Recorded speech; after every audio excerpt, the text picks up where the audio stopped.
Bonjour à toi mangeur sain et bienvenue dans cette nouvelle vidéo. Aujourd'hui nous allons aborder le thème des huiles végétales et voir comment choisir son huile végétale pour être en bonne santé. Si tu ne l'as pas encore fait, je t'invite à suivre mon accompagnement de 10 jours gratuit où je vais te montrer comment mettre en place une alimentation saine afin que tu puisses perdre du poids si jamais tu es en surpoids ou bien retrouver un peu de santé, d'énergie et de vitalité si jamais tu es dans ce cas-là et que tu sens que au niveau alimentaire tu pourrais améliorer certaines choses qui pourraient justement améliorer ta condition physique.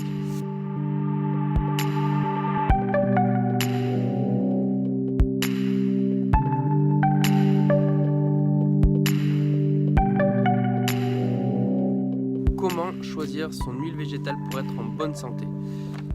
Il faut savoir que quasiment toutes les huiles sont bonnes pour la santé, mais il y a quand même quelques points de vigilance à avoir sur quelques-unes d'entre elles, notamment sur le mode de fabrication de ces huiles et également sur le ratio oméga 3, oméga 9 que peut avoir ces huiles.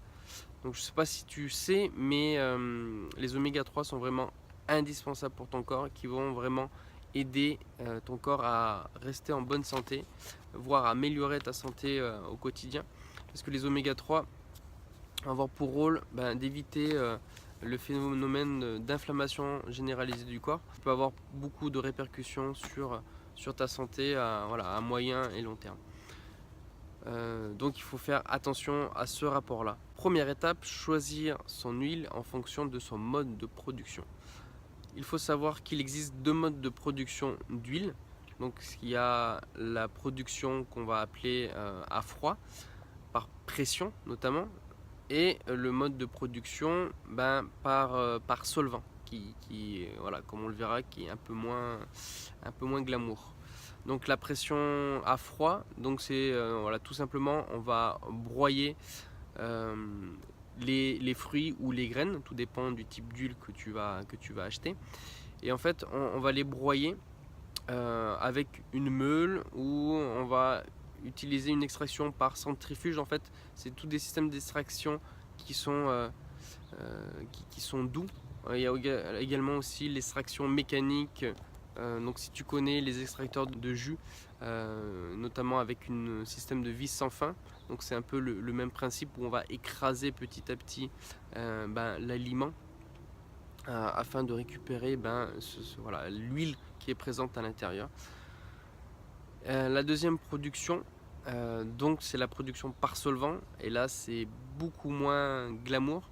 Donc la production par solvant, en fait c'est des machines qui ont un peu le principe du percolateur où alors si tu es adepte du café et de la moka, donc tu vois le petit tu mets de l'eau en bas, après tu mets ton café et après tu as un récipient qui va accueillir justement le fait que l'eau quand elle va bouillir va monter, va passer dans le café et va redescendre dans ton réceptacle. C'est un peu le même principe, sauf que on va utiliser un solvant pour pouvoir extraire l'huile de ces aliments, de ces graines. Et il faut savoir que quand on dit solvant, on dit produit chimique pas très sympa qui est extrait notamment du pétrole. Et en fait le solvant le plus utilisé c'est l'hexane. Donc l'hexane qui peut causer une altération de la fertilité. Il est nocif et irritant et il peut également affecter le système nerveux central. Donc tu vois, c'est pas très sympa et par conséquent il peut causer de nombreux dommages sur la santé. Donc il faut rester très vigilant sur le mode de production de ton huile, de l'huile que tu vas choisir.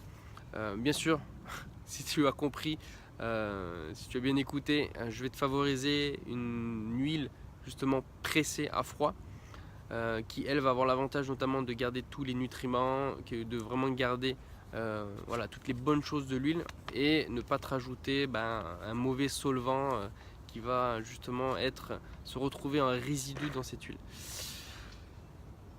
Après, il y a, comme je t'ai parlé du ratio oméga 3, oméga 6, il y a des bonnes huiles qui ont des bons ratios. Tu as notamment donc les bonnes huiles. Dans les bonnes huiles, tu auras l'huile d'avocat, l'huile de coco, l'huile d'olive, l'huile de colza, les huiles de noix, de macadamia, de noisette également. Tu as l'huile de sésame qui est bonne et l'huile de lin qui est excellente pour la santé. Donc ça là, ces huiles là sont riches en antioxydants et qui ont un bon profil justement oméga 3 et oméga 6. Et en plus certaines vont t'apporter des oméga 9 qui sont pas forcément voilà, ultra indispensables, mais c'est bon aussi pour ta santé. Et après, maintenant nous allons voir les huiles un peu moins bonnes, donc qui vont avoir un mauvais profil oméga 3, oméga 9, oméga 6 pardon. Donc tu vas notamment avoir l'huile de palme et l'huile de tournesol. Et bien sûr toutes les huiles avec extraction par solvant qui elles sont à bannir.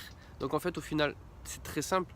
Quand tu vas acheter une huile, si c'est pas marqué pressé à froid ou extraction à froid, t'as pas le mode d'extraction, tu peux oublier, c'est que ça a été fait par solvant.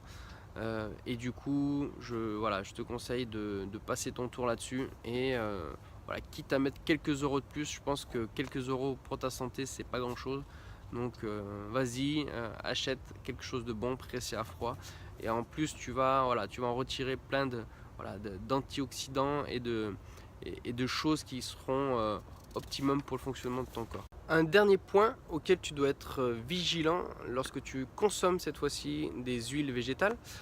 Alors, si tu veux utiliser une huile comme assaisonnement par exemple pour une salade, tu n'as pas forcément de choses à regarder. Peu importe l'huile que tu veux utiliser, elle sera bonne. Bon, bien sûr, à part celle qu'on a, on va dire, effacée de la liste précédemment. Mais si tu utilises une huile de lin, de colza, d'olive, alors juste l'huile de coco que je te recommande pas trop pour faire une sauce salade, parce que l'huile de coco, faut savoir qu'elle est, voilà, elle est solide quand elle est à température ambiante. Justement, il faut que, il me semble que ce soit une température là de 20 degrés ou 25 degrés pour qu'elle soit à l'état liquide. Donc voilà, pas tip top quand on veut faire une sauce salade. Mais donc le point sur lequel il faut être vigilant, c'est ce qu'on appelle le point de fumée des huiles. Donc le point de fumée, en fait, ça va correspondre à l'état, justement à la température à laquelle l'huile va changer d'état. Elle va passer d'un état liquide à un état de vapeur. Et en fait, il faut savoir que lors de ce changement d'état, justement, tu as des composés cancérigènes qui vont se développer, des petites substances pas très sympas. Et donc du coup, il faut les éviter. Et en fait, pour cela, il faut faire attention au point de fumée que je viens de te le dire.